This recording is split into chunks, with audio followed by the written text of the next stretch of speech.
Assalamualaikum warahmatullahi wabarakatuh. Di video kali ini, saya akan berbagi sebuah kisah horor yang menceritakan Cahyo dan seorang temannya yang mengalami nasib tragis karena pertemuannya dengan sosok Mbak Kunti yang menyeramkan.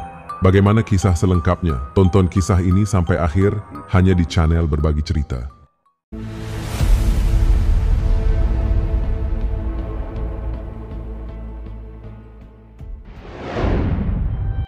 Sahabat Berbagi Cerita, Cahyo adalah seorang remaja yang baru lulus SMA di tahun 2019. Dia adalah orang yang pantang menyerah untuk menggapai impiannya. Meski tak diterima di jalur SBMPTN 2019, Cahyo terus giat belajar untuk bisa kembali mencoba kesempatan itu di tahun berikutnya. Di sela waktu, Cahyo selalu belajar dan mencari uang untuk mencukupi kehidupannya. Singkat cerita, Cahyo bekerja di sebuah perusahaan yang terdapat di kota Solo. Dia bekerja sebagai staf admin di perusahaan tersebut, namun tak berlangsung lama, yakni hanya sekitar 3 bulan saja. Pada saat bekerja, Cahyo selalu pulang setiap jam 11 malam ke atas. Mungkin pulang jam kerja tersebut merupakan hal yang lumrah bagi kebanyakan orang. Pada suatu malam, Cahyo terpaksa harus pulang jam 1:30 dini hari. Entah pada malam itu apa yang membuatnya menjadi takut untuk pulang ke rumah. Sebab beberapa kejadian yang dialaminya di kantor pada hari itu sangatlah aneh, mulai dari mual dan pusing luar biasa pun ia rasakan. Pada saat merasakan mual, ia langsung bergegas ke kamar mandi di lantai 1. Entah apa yang ada di dalam pikiran Cahyo. Ia seketika langsung mengingat jika hari itu adalah malam Jumat. Malam Jumat memang bagi kebanyakan orang merupakan malam yang angker. Banyak cerita-cerita mistis yang beredar di masyarakat tentang malam Jumat. Cahyo pun merasa ada yang aneh dengan kamar mandi yang ia masuki. Dia merasa ada yang memperhatikannya dari balik pintu kamar mandi. Dia pun segera keluar dari kamar mandi dan kembali ke meja kerjanya. Setelah selesai bekerja, Cahyo bersiap-siap untuk pulang. Dia mengambil tasnya dan berjalan menuju pintu keluar. Namun, sebelum dia sampai di pintu, dia melihat sesuatu yang membuat bulu kuduknya merinding. Dia melihat sosok wanita berambut panjang yang mengenakan baju putih kusam. Wajah wanita itu pucat dan matanya merah. Dia menatap Cahyo dengan tatapan kosong. Cahyo terkejut dan berlari menuju pintu.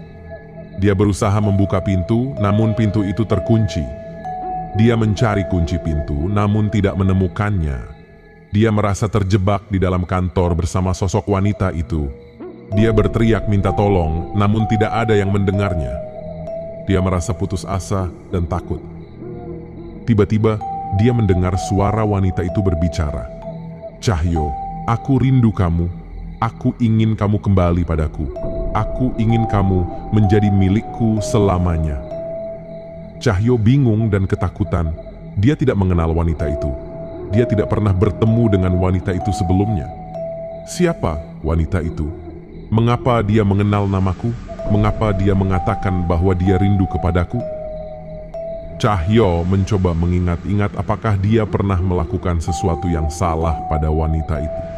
Apakah dia pernah menyakiti hati wanita itu? Apakah dia pernah berjanji sesuatu pada wanita itu? Namun Cahyo tidak bisa mengingat apa-apa. Dia tidak tahu siapa wanita itu dan apa hubungannya dengan wanita itu. Sosok wanita itu semakin mendekat ke arah Cahyo. Dia mengulurkan tangannya yang pucat dan dingin. Dia ingin menyentuh Cahyo. Cahyo mundur dan berusaha menjauh dari wanita itu. Dia mencari jalan keluar dari situasi ini. Tiba-tiba, Cahyo mendengar suara klakson mobil dari luar. Dia melihat ada mobil yang berhenti di depan kantor. Dia melihat ada seseorang yang turun dari mobil. Dia adalah temannya yang juga bekerja di perusahaan yang sama. Temannya itu bernama Rizal, yang datang untuk menjemput Cahyo. Cahyo merasa lega dan senang. Dia berteriak memanggil nama Rizal. "Rizal, tolong aku, ada hantu di sini, buka pintunya." Rizal mendengar suara Cahyo dan bergegas menuju pintu. Dia melihat Cahyo yang tampak ketakutan dan pucat. Dia juga melihat sosok wanita yang berdiri di belakang Cahyo. Dia terkejut dan takut. Rizal segera mencari kunci pintu. Dia menemukannya di bawah karpet di depan pintu. Dia mengambil kunci itu dan membuka pintu. Dia menarik Cahyo keluar dari kantor. Dia membawa Cahyo ke dalam mobilnya, lalu menyalakan mobil dan melaju meninggalkan kantor. Cahyo merasa aman dan tenang di dalam mobil. Dia memeluk Rizal dan berterima kasih padanya. "Terima kasih Rizal, kamu menyelamatkan hidupku. Aku hampir mati di sana." Rizal membalas pelukan Cahyo dan menenangkannya. "Tenang Cahyo, kamu sudah selamat sekarang. Aku datang ke sini karena khawatir padamu. Aku lihat kamu belum pulang sampai sekarang. Aku coba telepon kamu, tapi kamu tidak angkat. Aku pikir kamu ada masalah." Cahyo menceritakan apa yang terjadi padanya di kantor. Dia menceritakan tentang sosok wanita yang mengejarnya. Dia menceritakan tentang suara wanita itu yang mengaku rindu padanya. Rizal mendengarkan cerita Cahyo dengan penuh perhatian. Dia merasa kasihan dan heran. Rizal tidak tahu siapa wanita itu dan apa maksudnya. Dia tidak tahu apa hubungan wanita itu dengan Cahyo. Rizal punya ide. Dia mengajak Cahyo untuk pergi ke rumah seorang dukun. Dia mengatakan bahwa dukun itu bisa membantu Cahyo. Dukun itu bisa mengusir hantu yang mengganggu Cahyo. Akhirnya Cahyo setuju dengan ide Rizal. Dia merasa tidak ada salahnya mencoba. Dia merasa butuh bantuan. Dia berharap dukun itu bisa menyelesaikan masalahnya. Rizal dan Cahyo pun pergi ke rumah dukun itu. Rumah dukun itu terletak di pinggiran kota. Rumah dukun itu tampak tua dan gelap. Rumah tua dan gelap itu menimbulkan kesan angker. Saat mereka memasuki rumah, pria tua berbaju hitam, yang tak lain adalah sang dukun. Pemilik rumah yang menyambut mereka dengan penuh misteri. Dukun itu menyapa Rizal dan Cahyo. Dia mengajak mereka duduk di ruang tamu. Dia bertanya apa yang bisa dia bantu. Rizal menceritakan masalah yang dialami oleh Cahyo. Dia menceritakan tentang keinginan Cahyo untuk mengetahui siapa wanita itu dan apa hubungannya dengan Cahyo. Dukun itu mendengarkan cerita Rizal dengan serius. Dia mengangguk-angguk dan menghela nafas.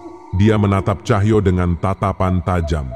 Kemudian berkata, "Anak muda, kamu beruntung aku bisa membantumu. Kamu terkena santet dari wanita itu. Wanita itu adalah mantan pacarmu yang sudah meninggal. Dia tidak rela kamu meninggalkannya. Dia ingin kamu mati dan ikut dengannya ke alam baka." Cahyo terperangah, tak percaya dengan kata-kata dukun itu. Tidak ada kenangan tentang pacar yang telah meninggal. Tidak ada ingatan akan Kunti yang berambut panjang dan gemar mengenakan baju putih itu. Cahyo bingung dan bertanya, "Bagaimana mungkin? Aku tak pernah memiliki pacar seperti itu, tak pernah kenal wanita itu, tak pernah menyakiti atau berjanji padanya. Siapa dia? Mengapa dia mengklaim sebagai mantan pacarku? Mengapa dia menyantetku?" Dukun itu menjawab, "Wanita itu adalah Kunti. Dia adalah pacarmu saat kamu masih SMP. Kamu lupa karena mengalami kecelakaan yang membuatmu kehilangan ingatan. Kamu dan Kunti dulu saling mencintai dan bahkan berjanji untuk menikah. Namun, nasib berkata lain. Kunti meninggal karena sakit yang dideritanya setelah kecelakaan itu. Kamu tidak tahu karena sudah pindah ke kota lain dan sekolah di sana. Kamu tak pernah datang ke pemakamannya, tak pernah berduka atas kematiannya, tak pernah mengenangnya, dan tak pernah mencintainya lagi." Cahyo tercengang dan bingung. Ia kesulitan menerima kenyataan yang diungkapkan oleh sang dukun. Dia tidak bisa mengingat apa-apa tentang Kunti. Cahyo berkata, "Tapi aku tidak tahu. Aku tidak ingat apapun tentangnya." Dukun itu berkata, "Tenang anak muda, aku bisa membantumu. Aku bisa mengusir Kunti dari hidupmu. Aku bisa memutuskan ikatan antara kamu dan dia. Aku bisa memberimu perlindungan dari Kunti. Aku bisa membuatmu bebas dari Kunti. Tapi ada syaratnya." Cahyo bertanya, "Syarat apa?" Dukun itu menjawab, "Kamu harus membayar aku sejumlah uang. Kamu harus memberiku barang-barang berharga milikmu. Kamu harus memberiku darah dan rambutmu. Kamu harus memberiku foto dan nama lengkapmu. Kamu harus memberiku kepercayaan dan ketaatanmu. Cahyo merasa ragu dan takut. Dia tidak tahu apakah dukun itu bisa dipercaya. Dia tidak tahu apakah dukun itu bisa menyelesaikan masalahnya dan menyelamatkan hidupnya. Cahyo menoleh ke arah Rizal yang duduk di sampingnya, berharap dapat saran dari temannya itu. Rizal menatap Cahyo dengan simpati dan prihatin. Rizal berkata, "Cahyo, aku rasa kita harus percaya pada dukun ini. Aku rasa dia bisa membantumu. Aku rasa dia bisa mengusir Kunti dari hidupmu. Aku rasa dia bisa menjadi solusi terbaik untukmu."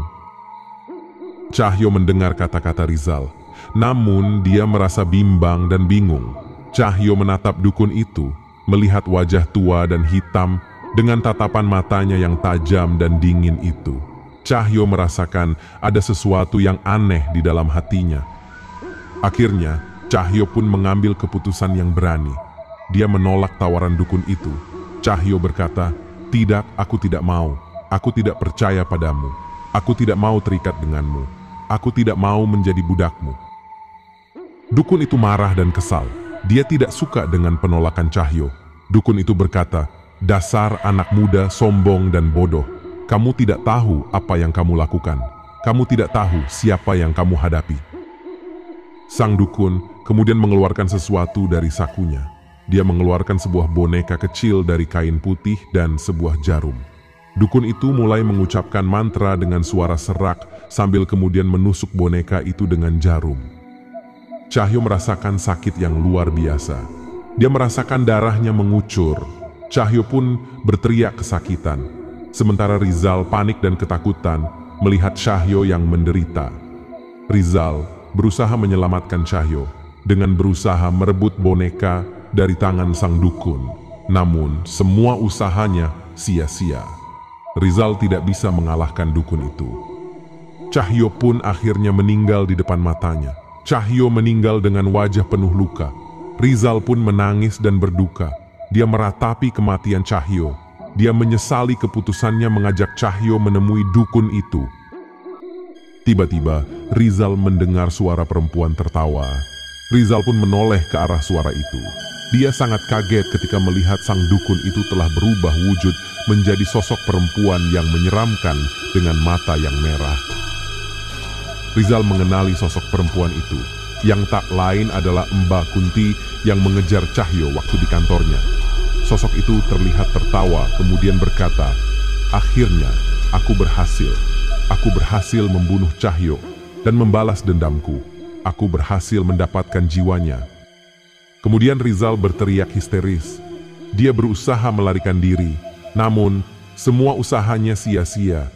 Dia tidak bisa keluar dari rumah itu. Sehingga Rizal pun meninggal di sana dengan wajah penuh ketakutan dan dengan tubuh yang penuh luka. Sahabat berbagi cerita, demikianlah kisah horor yang dialami oleh Cahyo dan Rizal. Kisah ini adalah kisah tragis yang berakhir dengan kematian. Kisah mengerikan yang membuat bulu kuduk merinding. Sahabat berbagi cerita, demikianlah kisah horor yang dialami oleh Cahyo dan Rizal. Kisah ini adalah kisah tragis yang berakhir dengan kematian. Kisah mengerikan yang membuat bulu kuduk merinding. Terima kasih sudah menonton video ini. Jangan lupa untuk like, comment, share, dan subscribe channel ini. Sampai jumpa di video selanjutnya. Wassalamualaikum warahmatullahi wabarakatuh.